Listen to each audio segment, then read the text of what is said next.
Assalamualaikum warahmatullahi wabarakatuh.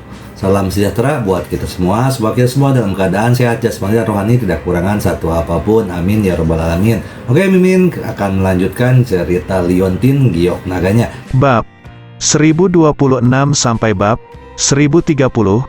Apa? Patriark dari keluarga Zhao sakit, lalu tabib suci Sai Bianque pergi untuk merawat patriark dari keluarga Zhao. Semua orang bertanya dengan prihatin, "Hus, biarkan aku memberitahumu. Ini semua berita orang dalam, leluhur keluarga Zhao telah disembuhkan. Apakah dia sudah sembuh, menyembuhkan Sai Bianque?" Anak muda, pemuda mana yang begitu kuat, dari mulut ke mulut menyebar di antara orang-orang, dan semakin menyebar, semakin jahat jadinya. Sekarang ada dua jenis teori. Yang pertama, beberapa orang mengatakan bahwa dia menyembuhkan Zhao Bianque. Ye Chong, patriark dari keluarga, katanya menjadi murid Sai Bianque. Yang kedua adalah beberapa orang mengatakan bahwa keterampilan medis pemuda ini dapat menyaingi Sai Bianque. Saat semua orang mengobrol, sebuah kendaraan niaga hitam berhenti di depan pintu. Seorang lelaki tua keluar dari mobil, berusia sekitar 60 tahun. Tubuh lelaki tua itu masih tegap, mengenakan jas hitam. Orang ini adalah Presiden Asosiasi Medis Beihan, Chen Changsheng. Ketika semua orang melihat Chen Changsheng datang, mereka semua mengangguk memberi salam. Banyak orang ingin maju. Tujuan terpenting mereka datang ke sini adalah untuk berteman dengan Chen Changsheng. Jika Anda bisa mengenal Chen Changsheng dengan cara ini akan menjadi perjalanan yang berharga. Semua orang maju untuk menyapa Chen Changsheng satu demi satu, dan Chen Changsheng mengangguk kepada semua orang. Kemudian dia berjalan ke aula duka tempat jenazah disimpan. Semua orang secara sadar berpisah untuk membiarkan Chen Changsheng lewat. Setelah Chen Changsheng lewat, semua orang berbisik lagi. Saat ini, mobil Ye Chong juga tiba. Dia awalnya membuat kesepakatan dengan Jin Yudong. Tetapi Jin Yudong memiliki sesuatu untuk dilakukan sementara, jadi Ye Chong tiba lebih dulu. Setelah dia datang, dia tidak masuk, dan akan menunggu Jin Yudong di depan pintu. Dalam waktu kurang dari 2 menit, mobil lain berhenti di sini. Setelah pintu terbuka, Zhao Lubai dan Zhao Ritian turun dari dalam. Ternyata keluarga Zhao mengirim mereka berdua untuk memberi penghormatan kepada Sai Bianque. Bagaimanapun, Sai Bianque meninggal di rumah Zhao, dan mereka juga memiliki tanggung jawab tertentu. Zhao Lubai sangat senang melihat Ye Chong keluar dari mobil, berjalan mendekat, dan bertanya, "Ye Chong, kamu juga di sini?" Ye Chong mengangguk. "Jin Yudong mengundangku ke upacara peringatan." "Jin Yudong ya, dia adalah pemimpin dalam industri kecantikan medis," kata Zhao Lubai. Dia juga telah mendengar tentang reputasi Jin Yudong. Ye Chong mengangguk, "Itu benar. Ini dia. Di mana yang lain?" "Belum di sini. Aku akan di sini dulu." "Oh, itu dia, ayo masuk dulu," kata Zhao Lubai. Ye Chong berpikir tidak apa-apa, jadi dia mengikuti Zhao Lubai masuk. Zhao Ritian menatap Ye Chong dengan wajah tidak senang. Dia memiliki kecemburuan yang tidak bisa dijelaskan terhadap Ye Chong sekarang. Bukan iri dengan keterampilan medis Ye Chong, tapi cemburu dengan kecerdasan Ye Chong. "Tahukah Anda, dia dikenal sebagai detektif berdarah besi, dan dia telah belajar di sekolah kriminal selama beberapa tahun." Di luar dugaan, pembunuhan yang terjadi di keluarga Zhao akhirnya diselesaikan oleh Ye Chong. Jadi dia sangat kesal. Zhao Ritian berkata, "Kalian masuk dulu, aku akan memarkir mobil." Zhao Lubai lalu menarik Ye Chong dan berjalan masuk. Keduanya melewati kerumunan yang berceloteh dan langsung menuju ke ruang berkabung. Zhao Lubai dan Ye Chong masuk. Begitu dia tiba di pintu, Zhao Lubai tiba-tiba mencengkeram perutnya. "Aduh." Dia tersipu dan berkata, "Ye Chong, itu, kamu, tunggu aku sebentar, aku akan pergi ke kamar mandi." Seperti katanya, Zhao Lubai dia lari dengan cepat. Ye Chong tersenyum dan menggelengkan kepalanya, lalu masuk sendirian. Di ruangan tempat jenazah Sai Bianque disimpan, ada beberapa tokoh terkemuka yang berdiri di sana, seperti Chen Changsheng, dan beberapa pakar tua. Aula duka sangat besar, dan aula itu terlihat agak kosong, dengan musik sedih diputar. Jenazah Sai Bianque dibaringkan di peti mati di depan balai berkabung. Karena Sai Bianque mati mengenaskan saat itu, dan tubuhnya rusak parah, maka dia menutupinya dengan kain putih agar tidak dilihat orang lain. Di depan ruang berkabung, ada foto hitam putih yang sangat besar. Di bawah foto, ada seorang wanita berdiri, dan seorang pria muda mendukung wanita tersebut. Wanita itu terus menangis, dia harus menjadi istri Sai Bianque. Saat Ye bergegas masuk, Chen Changsheng berjabat tangan dengan wanita itu, menghibur sesuatu dengan lembut. Beberapa ahli tua lainnya berdiri di belakang Chen Changsheng. "Berhenti, apa yang kamu lakukan?" Dua anggota staf berjas menghentikan Ye Chong. Ye Chong berkata dengan tenang, "Kemarilah dan beri hormat." "Apakah kamu kerabat almarhum?" "Tidak, tidak. Kalau begitu keluar dan tunggu aku." "Ini bukan dari mana asalmu." Sikap staf sangat buruk. Anggota staf lain juga tampak menghina. "Benar, kucing dan anjing tidak diizinkan memasuki aula berkabung ini." Keduanya menerima perintah untuk mencegah agar suasana tidak terlalu kacau. Hanya beberapa orang bangsawan yang diizinkan masuk ke aula berkabung. Adapun Ye Chong, dia bukan kerabat Sai Bianque, juga tidak terlihat seperti orang yang mulia. Jadi kedua anggota staf memperlakukannya seperti ini. Ye Chong mengerutkan kening. Tetapi setelah memikirkannya, bagaimanapun juga itu adalah upacara peringatannya, jadi dia tidak perlu membuat masalah di sini. Kedua anggota staf ini hanya melihat pantat orang dengan mata anjing. Jadi Ye Chong mundur beberapa langkah. Dia berdiri di depan pintu, ingin menunggu Zhao Lubai kembali. Saat Ye Chong berdiri diam, kedua anggota staf itu berkumpul lagi. Salah satu dari mereka berteriak pada Ye Chong, "Nak, aku menyuruhmu keluar. Apa kamu tidak mendengarku?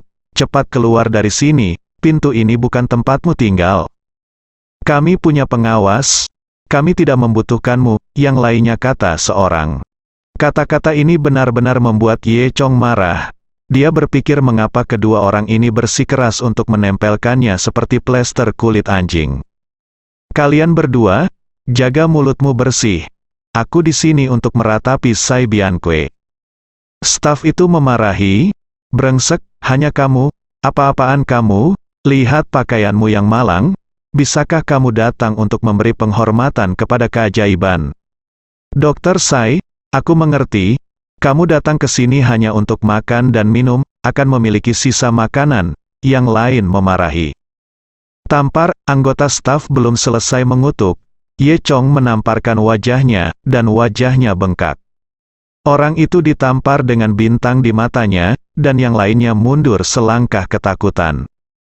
Kamu memukul seseorang?" Ye Chong mendengus dingin, "Kamu harus memukul seseorang."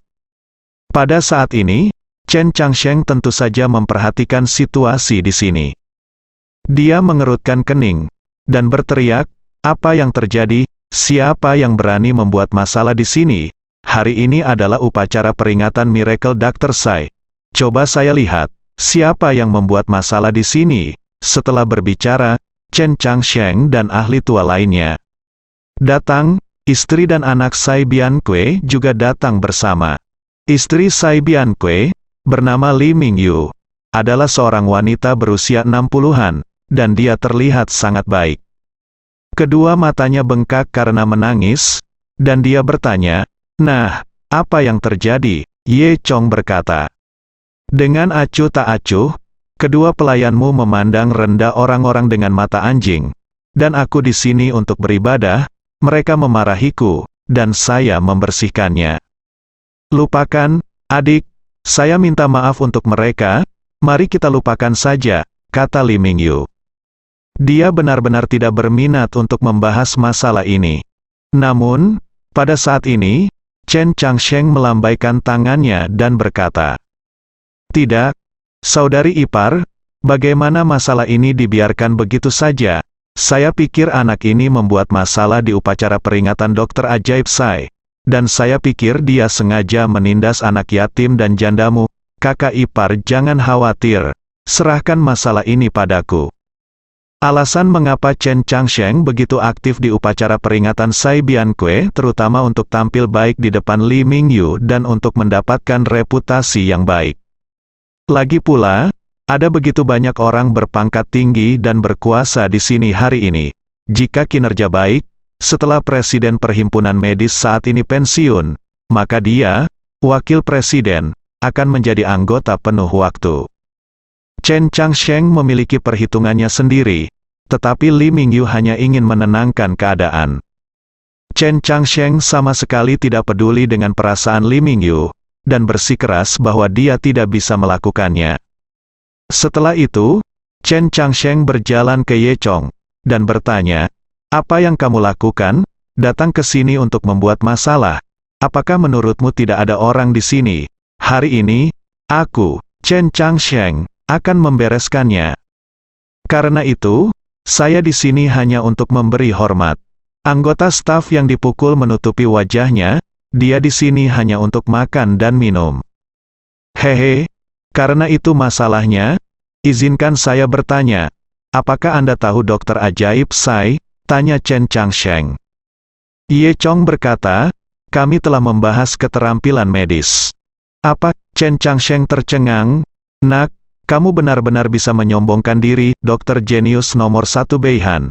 Bersaing dengan kamu, anak nakal, bisakah kamu lebih tidak tahu malu?" Ye Chong mengangkat bahu, "Apakah kamu percaya atau tidak?"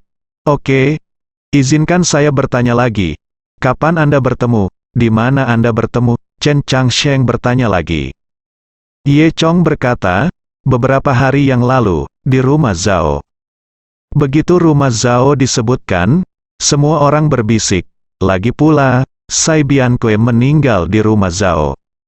Pada saat ini, seseorang tiba-tiba berkata, "Saya mendengar bahwa keluarga Zhao mengundang dokter ajaib Sai Biankue untuk mengobati penyakitnya, dan mengundang pemuda lain. Mungkinkah pemuda itu?" Meskipun beberapa orang mengatakan demikian, Chen Changsheng dan yang lain melihat ke kiri dan ke kanan. Ye Chong tidak terlihat seperti orang dengan keahlian medis. Dia lebih seperti penipu setelah mendengar berita dari suatu tempat. "Saya juga pernah mendengar bahwa setelah dokter ajaib Sai meninggal, pemuda itulah yang menyembuhkan anggota keluarga Zhao. Pemuda itu mungkin magang dokter ajaib Sai." Melihat apa yang dikatakan orang banyak, Chen Changsheng tertegun. Nada suaranya tiba-tiba berubah, dan dia bertanya pada Ye Chong, Jadi kamu murid Sai Biankue?" Sebelum Ye Chong bisa menjawab, Li Mingyu di sebelahnya berkata, "Tidak, aku tahu semua murid suamiku, dan dia adalah bukan tidak." Chen Changsheng mengutuk secara diam-diam, lalu memelototi Ye Chong dan berkata, "Oke, jadi kamu masih menipu orang di sini, bocahmu masih ingin berpura-pura menjadi magang dokter ajaib Sai. Kamu benar-benar tidak tahu apa yang harus dilakukan." Ye Chong tersenyum kecut, dan berkata pada dirinya sendiri, "Kapan saya mengatakan bahwa saya adalah murid Sai Biankue? Kamu hanya setengah benar, saya memang menyembuhkan orang, tetapi saya bukan murid Sai Biankue." Kamu Chong menyatakan. "Aku, Cao, apakah rumor kedua yang beredar benar? Apakah kemampuan medis orang ini sebanding dengan Sai Miracle Doctor?" Semua orang berbisik lagi. Bagaimana Chen Changsheng bisa mempercayainya? Dia mencibir dan berkata, "Kamu sangat menyombongkan diri. Apa maksudmu? Keterampilan medismu berada pada level yang sama dengan dokter ajaib Sai? Kamu benar-benar tidak menganggap serius kami dalam profesi medis Swedu, apa?" Begitu kata-kata ini diucapkan, semua orang di komunitas medis Swedu menjadi marah. "Aku tidak menyangka setelah meninggalnya dokter ajaib Sai, akan ada orang yang mencari ketenaran dan ketenaran, tidak tertahankan datang ke sini untuk mengkonsumsi dokter ajaib Sai.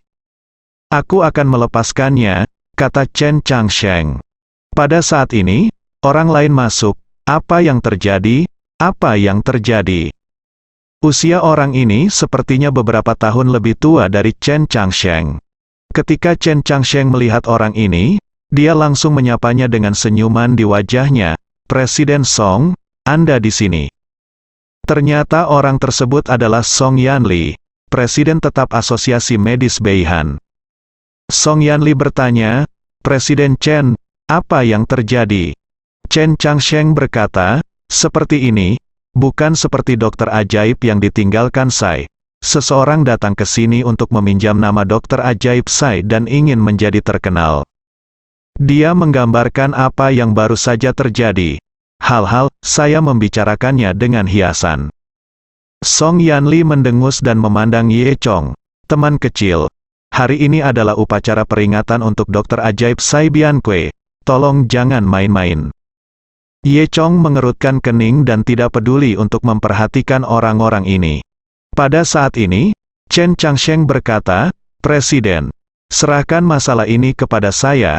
Hari ini saya harus memberitahu anak ini betapa kuatnya dia. Saya harus memperlihatkan wajahnya yang jelek, atau saya akan kasihan pada Tuan Sai Biankue. Berbicara, Chen Changsheng memandang Ye Chong, nak, mari kita bandingkan hari ini. Keterampilan medis siapa yang lebih baik? Bandingkan denganmu? Ye Chong tertawa. Itu benar, kenapa kamu tidak berani? Lalu kamu masih mengklaim setara dengan dokter ajaib Sai, itu konyol. Chen Changsheng menggunakan metode agresif. Ye Chong mengangkat bahu dan berkata dengan acuh tak acuh, bandingkan saja. Hei, jika kamu kalah, kamu bisa berlutut di depan Sai Biankue dan menjilat lantai ruangan ini hingga bersih, kata Chen Changsheng sambil mencibir. Ye Chong berkata, bagaimana jika kamu kalah? Konyol, aku akan kalah. Jika kamu kalah, berlututlah di depan kuburan Sai Biankue dan bersujud 3 kali, kata Ye Chong. Oke, itu dia, kata Chen Changsheng. Li Mingyu berkata lagi, lupakan saja, lupakan saja. Chen Changsheng terkekeh dan berkata, kakak ipar, jangan khawatir, kebetulan lantainya agak kotor, biarkan dia menggunakan lidahnya untuk membersihkannya untukku hari ini. Mengatakan itu, Chen Changsheng dengan mendengus dingin, dia berkata, nak, aku juga tidak akan menggertakmu, jadi katakan padaku, apa yang ingin kamu lakukan? Membandingkan, ilmu kedokteran, pembedahan, akupuntur, farmakologi, Anda dapat memilih apapun yang Anda inginkan. Ye Chong melirik Li Mingyu dan berkata, baiklah, mari kita traktir bibi ini. Apa? Ada apa dengannya? Chen Changsheng tercengang. Ye Chong berkata kepada Li Mingyu, jika tebakanku benar, pasti ada yang salah dengan kaki bibi. Li Mingyu terkejut. Apa? Mengapa kamu? Sebelum Li Mingyu selesai berbicara, Chen Changsheng di sebelahnya terkekeh. Apa? Apa yang salah dengan kaki ipar? Ye Chong, apakah kamu buta? Saya pikir Anda hanya di sini untuk sok.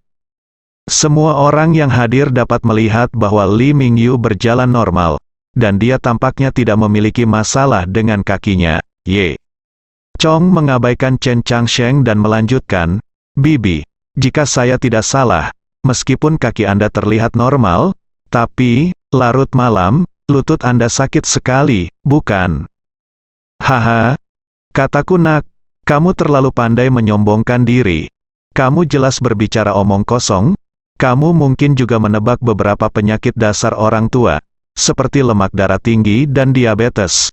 Mudah ditebak, benar. Chen Changsheng tertawa. Sepertinya anak ini bukan orang yang pintar. Jika kamu pintar, kamu tidak akan datang ke sini untuk membuat masalah. Kerumunan berbisik. Song Yanli tidak berbicara, karena dia bisa melihat bahwa ekspresi Li Mingyu sedikit tidak normal. Dia melambaikan tangannya, semuanya, tolong berhenti berdebat, tolong beritahu Mesli. Semua orang memandang Li Mingyu. Li Mingyu menatap Ye Chong dengan sedikit keterkejutan di wajahnya dan berkata, anak muda, kamu benar, tapi bagaimana kamu tahu? Semua orang, termasuk Chen Changsheng, tercengang. Song Yanli bertanya, "Apa, Nona Li, apakah dia benar?" Li Mingyu mengangguk, "Ya, memang benar lutut saya sakit setiap malam. Apalagi saat mendung dan hujan, hidup lebih buruk daripada kematian." Tidak menyangka bahwa Ye Chong benar. "Bagaimana mungkin? Bagaimana kamu tahu ini?" Ye Chong melirik Chen Changsheng dan berkata, "Apakah kamu mengaku kalah? Kamu bahkan tidak bisa mengatakan bahwa kamu sakit. Hasilnya sudah jelas kan?" Changsheng berdalih, "Sial, jangan membuatku takut di sini. Begitu, kamu pasti menyelidiki secara diam-diam." "Itu benar. Itu pasti masalahnya."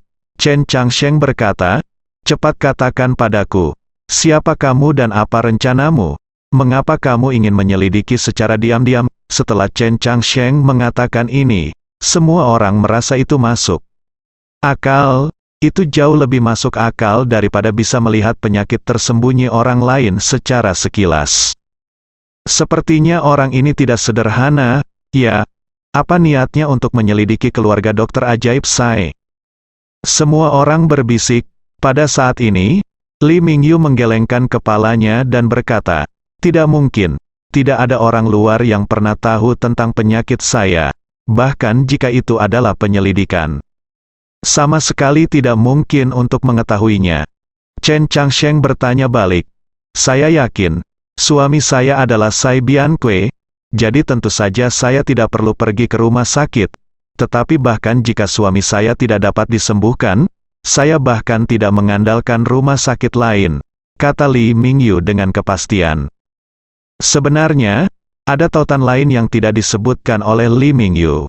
Belakangan, agar tidak mempengaruhi reputasi Sai Biankue, mereka diam-diam pergi ke luar negeri untuk diperiksa. Namun, peralatan medis asing yang paling canggih tidak dapat merawat lutut Li Mingyu. Pada akhirnya, Li Mingyu hanya bisa bertahan dalam diam. "Kakak ipar, mungkin anak ini punya trik yang tidak kita ketahui." Chen Changsheng masih belum menyerah. Ye Chong tertawa, "Oke, karena kamu tidak yakin, mari kita bandingkan lagi.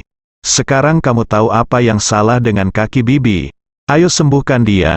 "Lelucon apa? Bahkan Sai Biankue tidak bisa menyembuhkannya." "Nah, siapa yang bisa menyembuhkan?" Tapi Chen Changsheng tidak mengatakan ini dengan lantang. Lagi pula, Ye Chong telah berhasil, jadi dia tidak bisa menunjukkan rasa takutnya. "Lebih baik kamu mengatakannya dulu kali ini. Apa yang bisa kamu lakukan?" tanya Ye Chong.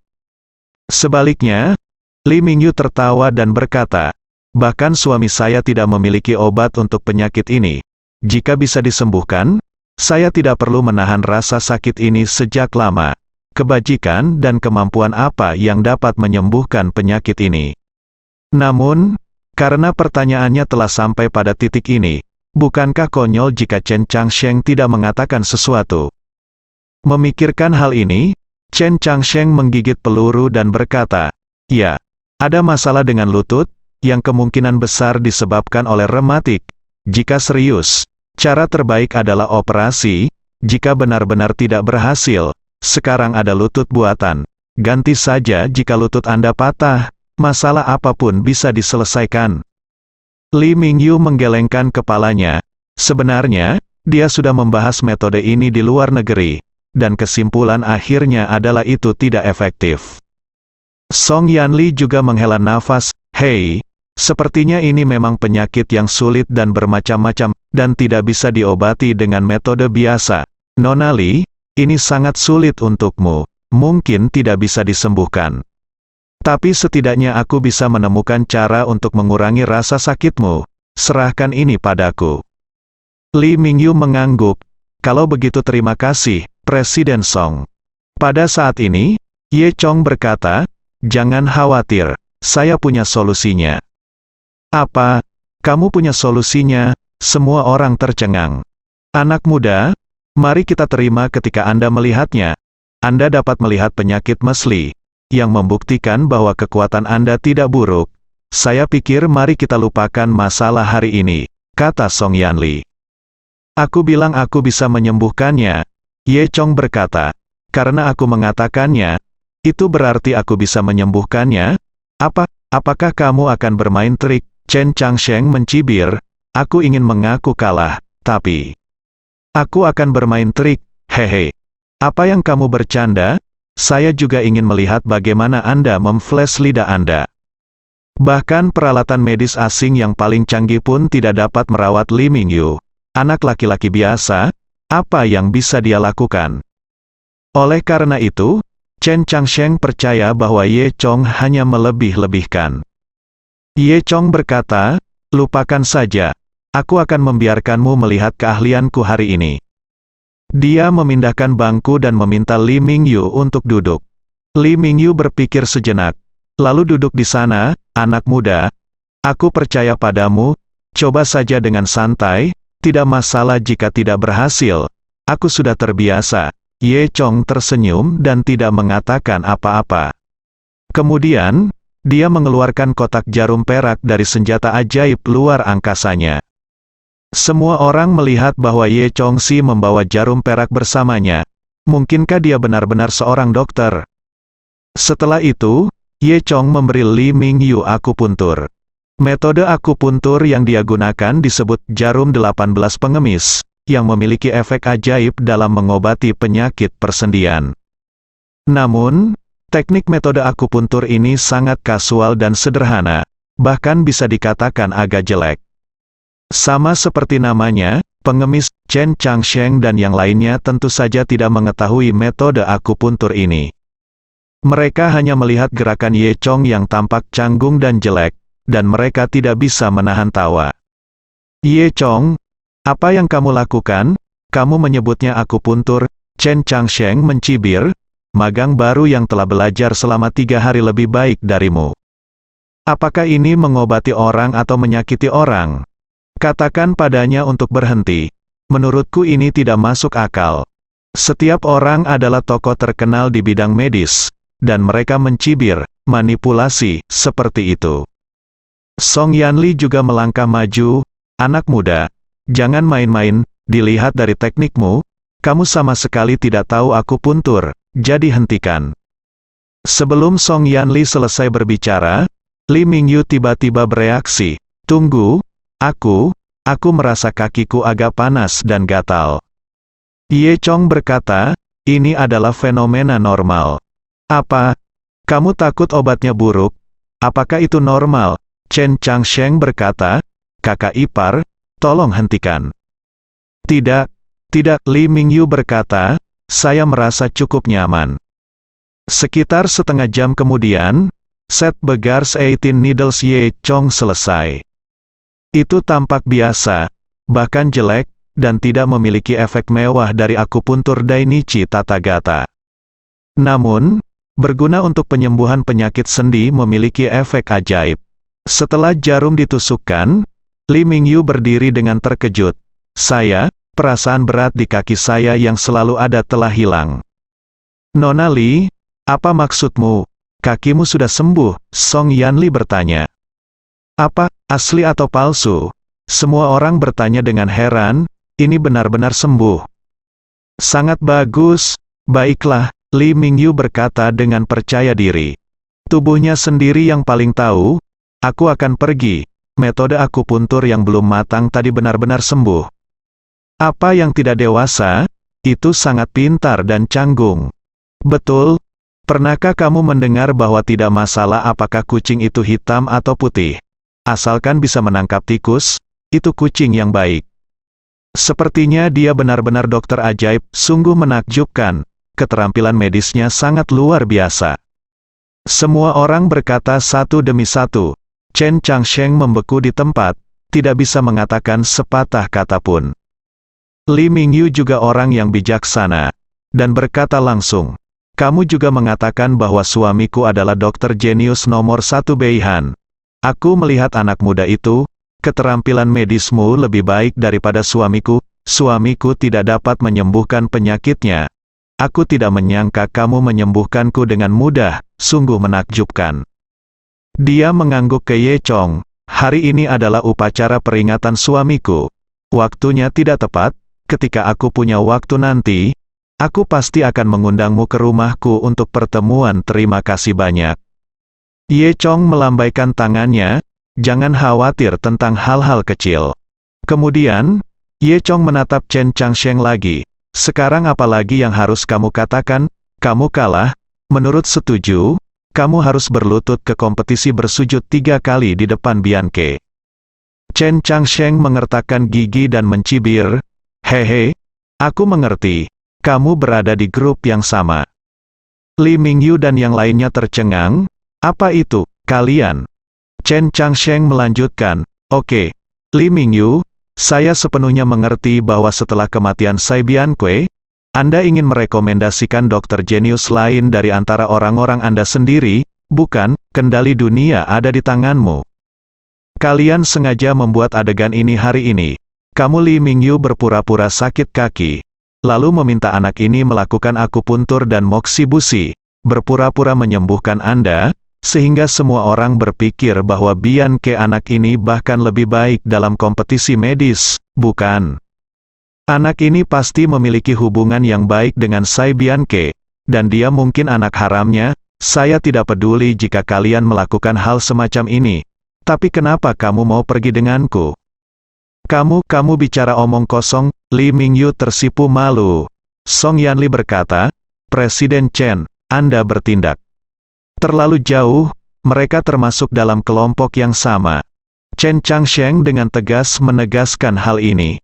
Harus dikatakan bahwa imajinasi Chen Changsheng cukup kaya, dan apa yang dia katakan tampaknya cukup masuk akal. Masih banyak orang yang mempercayainya. Saat ini, Zhao Lubai masuk dari luar, melihat sekelompok orang berkumpul di sini. Dia merasa sedikit aneh. Ye Chong, apa yang terjadi? Apakah seseorang dari keluarga Zhao benar-benar ada di sini? Semua orang memandang Zhao Lubai. Li Mingyu juga datang dan berkata, terima kasih kepada keluarga Zhao karena telah datang ke pemakaman suamiku. Zhao Lubai berkata, kamu Bibi Li, tolong, omong-omong, keluarga Zhao kami juga bertanggung jawab untuk ini. Zhao kami keluarga merawat pasien, tetapi seseorang membunuh mereka, dan kami sangat menyesal. Tidak, ini tidak ada hubungannya denganmu, itu hanya nasib buruk suamiku. Li Mingyu berkata dengan ekspresi muram, Bibi, jika kamu butuh sesuatu, katakan saja padaku, kata Zhao Lubai. Li Mingyu mengangguk terima kasih. Nona Zhao, bagaimana keadaan pasien dari keluarga Zhao itu? Kudengar dia disembuhkan oleh seorang dokter dewa muda. Song Yanli bertanya dengan hormat. Zhao Lubai mengangguk, memandang Ye Chong dan berkata, ya, dokter jenius yang menyembuhkan pasien kita ada di sini sekarang. Apa, ini benar-benar dia? Oh, sepertinya dokter jenius. Song Yanli juga berkata, tidak heran Anda bisa menyembuhkan kaki mesli. Jadi Anda adalah dokter ajaib dalam legenda. Li Mingyu mendengus dingin, menatap Chen Changsheng. Kali ini, apakah Anda memiliki hal lain untuk dikatakan?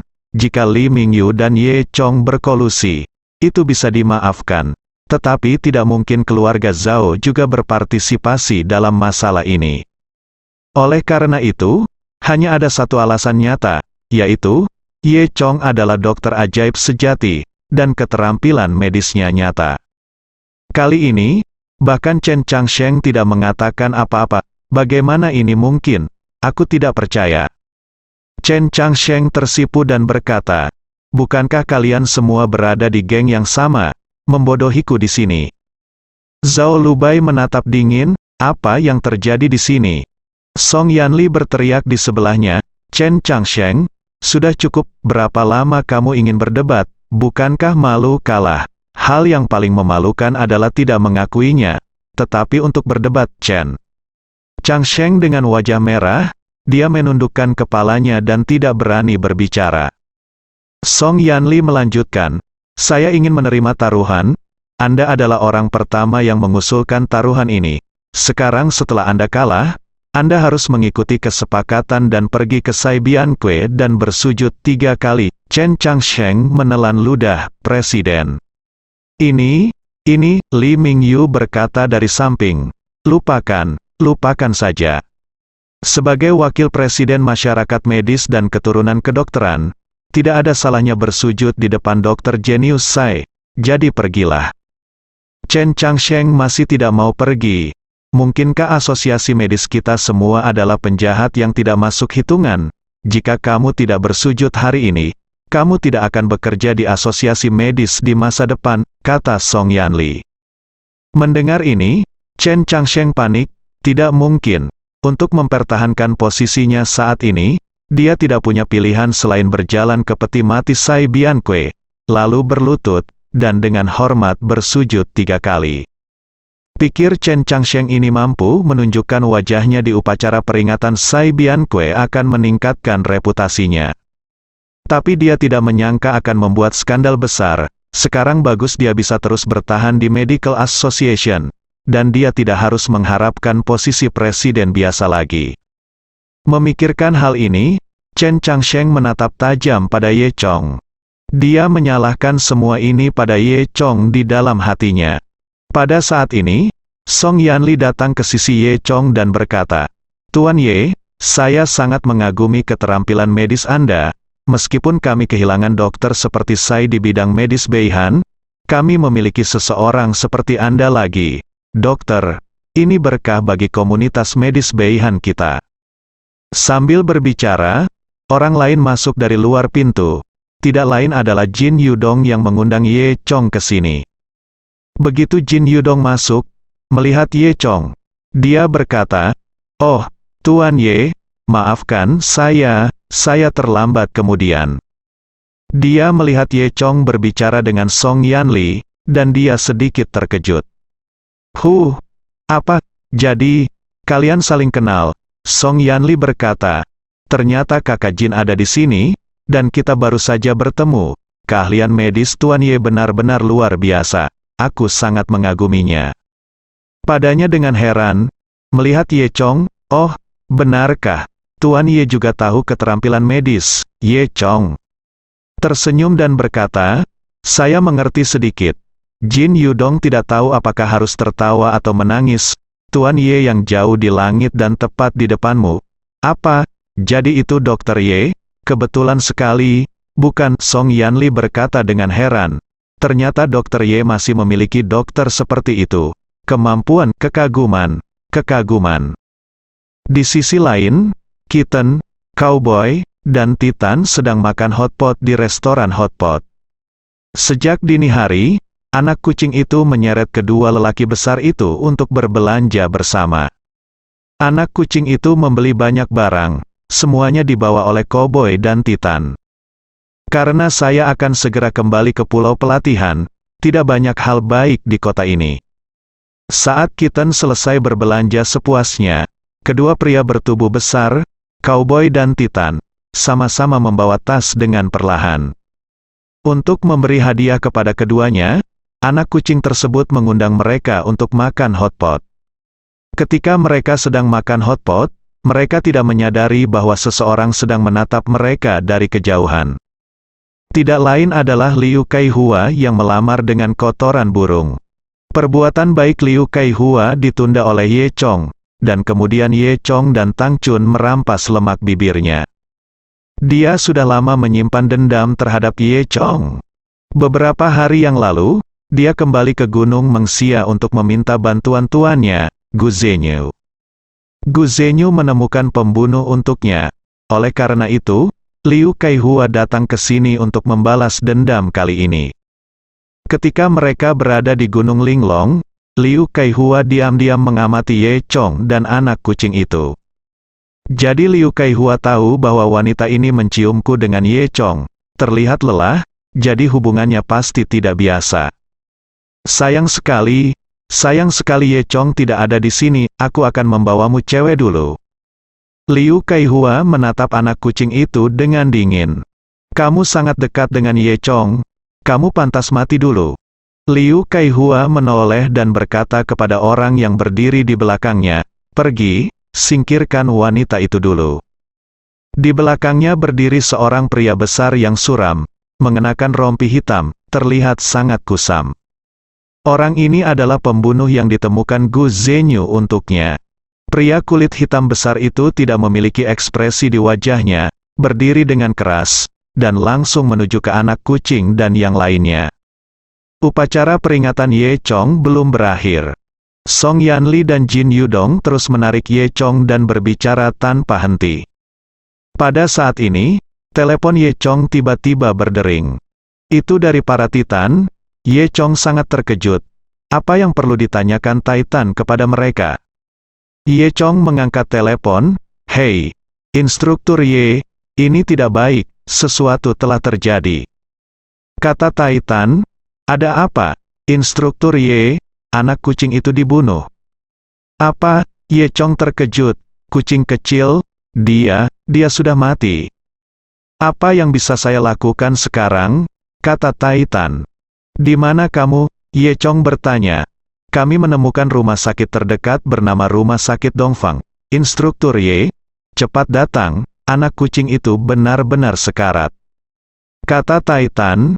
Ketika Ye Chong mendengar ini, dia juga cemas. Dia menutup telepon dan berlari keluar. "Ada apa? Tuan Ye, apakah ada yang salah?" tanya Jin Yudong. Sebelum dia selesai berbicara, Ye Chong sudah kehabisan. Ada apa?" Jin Yudong bertanya. Song Yanli menggelengkan kepalanya. "Ini pasti sesuatu yang serius. Saya baru saja mendengar tentang Rumah Sakit Oriental. Tampaknya sesuatu yang besar terjadi. Ayo pergi dan lihat," kata Jin Yudong. "Oke, mari kita lihat apakah kita bisa membantu," kata Song Yanli. Song Yanli adalah presiden Asosiasi Medis Beihan. Jadi dia bisa berbicara dengan baik di Rumah Sakit Dongfang. Suedu, Rumah Sakit Dongfang. Titan dan Cowboy bergegas ke rumah sakit dengan anak kucing di punggung mereka. Saat ini, anak kucing itu sudah sekarat. Wajah anak kucing itu tidak berdarah, dan darah keluar dari mulutnya dari waktu ke waktu. Tulang besar di seluruh tubuhnya hancur, dan garis meridiannya juga patah. Dia berbaring lemas di punggung Titan. "Kucing kecil, tunggu," kata si Cowboy. "Kamu tidak boleh mati. Jika kamu mati, Instruktur tidak akan membiarkan kami." Sekilas mereka bisa tahu bahwa Master ini adalah prajurit palsu. Hanya saja kekuatan prajurit semu ini sangat kuat, dan anak kucing serta ketiganya bekerja sama, dan mereka bukan lawan. Faktanya, prajurit semu ini telah mencapai tahap menjadi prajurit tingkat Huang. Adapun anak kucing dan yang lainnya, mereka baru saja melangkah ke prajurit tingkat kuning. Tetapi mereka baru dalam tahap awal, oleh karena itu, secara alami bukan lawan dari seniman bela diri palsu. Target prajurit semu ini sebagian besar adalah anak kucing. Setelah dia menjatuhkan Cowboy dan Titan ke udara, dia fokus menyerang anak kucing itu. Di mana lawan Xiao Mao dari prajurit peringkat kuning Xiao Sheng.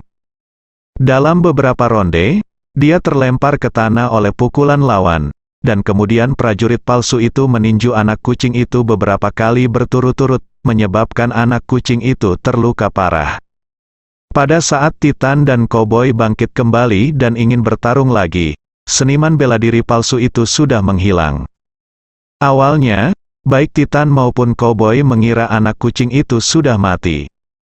Tanpa diduga, anak kucing itu masih bernapas. Jadi Cowboy dan Titan memanfaatkan waktu dan bergegas ke rumah sakit Dongfang terdekat dengan anak kucing di pelukan mereka. Saat ini, mereka sudah sampai di depan pintu ruang gawat darurat rumah sakit. "Dokter, tolong, cepat, temanku sekarat, cepat dan tolong." Cowboy itu mendorong pintu dengan putus asa.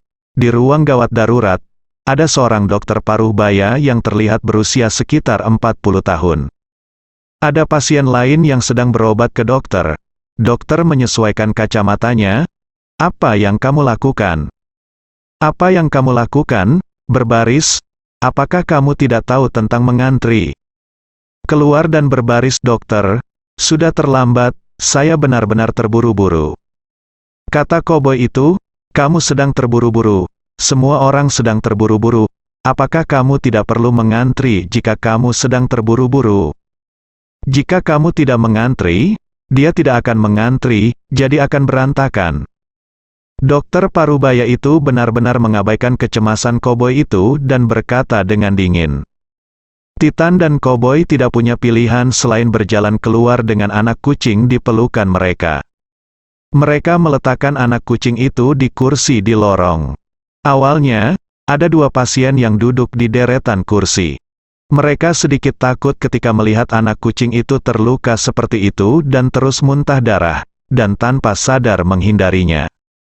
Segera, pasien itu keluar, dan pasien lain masuk. Di depan mereka, ada pasien lain.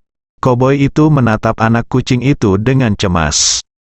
Saat ini, Titan mengangkat telepon dan menelepon Ye Chong. Begitu Titan meletakkan telepon, dia melihat seorang dokter wanita Parubaya berusia 40-an dengan jas putih memimpin seorang wanita berusia 50-an berjalan mendekat. Dia langsung membuka pintu ruang gawat darurat dan masuk. "Kakak Liu, ada apa dengan gadis kecil di depan pintu?" tanya dokter wanita itu. "Siapa tahu, sepertinya saya tidak akan datang ke sini." Dokter pria berkata, "Ngomong-ngomong, Lin, ada apa?" Dokter wanita menutup pintu. "Kakak Liu, ini bibiku Wang, tolong bantu saya melihatnya nanti." Dokter laki-laki itu mengangguk. "Jangan khawatir, tidak masalah, pasien saya akan segera melihatnya." Dokter bermarga Liu bernama Liu Kuande. Percakapan antara keduanya kecil dan di balik pintu tertutup. Orang biasa tidak dapat mendengarnya secara alami, tetapi koboi dan Titan sama-sama prajurit peringkat kuning, sehingga mereka dapat mendengarnya dengan jelas. Koboi itu sangat marah dan langsung mendobrak pintu. "Apa yang kamu lakukan?" Liu Kuande bertanya. "Apakah kamu tidak perlu berbaris? Kami sedang menunggu bantuan. Mengapa kamu masih mengantre?" teriak koboi itu. Bersambung.